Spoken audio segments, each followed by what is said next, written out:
the techniques from the other side, from the pro-transgender side, tend to be calling people names or threatening them. Do you think that there is a correlation between that kind of argument and the fact that their argument doesn't stand up to scrutiny?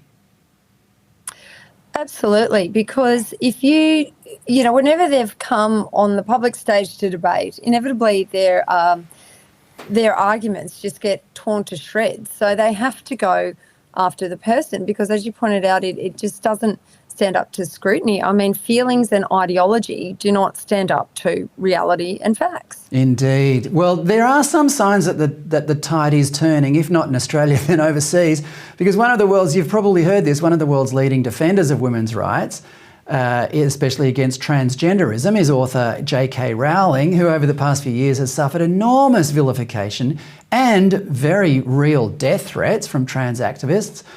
But the tide is turning. The Telegraph in London reported overnight that Warner Brothers Discovery has signed a 10-year deal with Rowling to do a TV series of the Harry Potter story, with Rowling herself as executive director. Now, we've also seen a huge backlash against Budweiser light manufacturer Anheuser-Busch for its association with our, I don't know how to describe it, the most famous transgender person in the world, Dylan Mulvaney. Do you see the tide turning, Katherine? I think it is. I mean, I'm so pleased for J.K. Rowling. This is a real vindication of the fact that, she stood her ground on this, and I'm very much looking forward to some children's entertainment that won't be woke.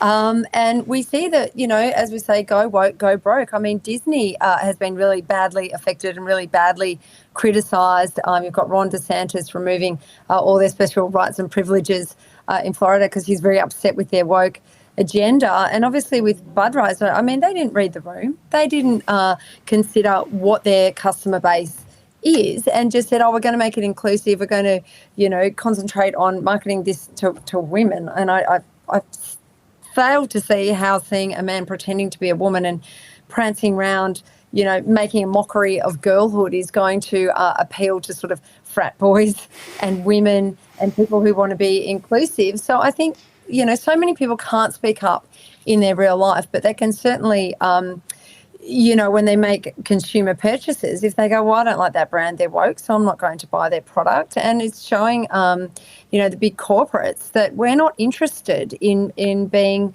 dictated to when we're simply buying like an everyday product. We don't want to be lectured to on what we should be virtuous about. People aren't interested in that. Yeah, indeed. So I think, indeed, when people buy a beer, all they want is good tasting beer, which unfortunately Budweiser Light doesn't tick that box either. So, but just one last question on this before we move on to a few other topics. But I want to get your opinion on what you plan to do if you do make it into the Senate. Will you pursue an investigation into the transgender industry in Australia? Look, I think there are serious questions that need to be asked, particularly around the affirmation model for children and the encroachment into law and policy, and also the criminalising and the sanctioning of those, including parents, teachers, medicos, who have raised legitimate concerns. I would also like an investigation into the government expenditure onto some of these diversity, equality, inclusion programs that have been mainly spearheaded by the AIDS Council of New South Wales, and how they've managed to infiltrate government departments. Questions definitely need to be asked.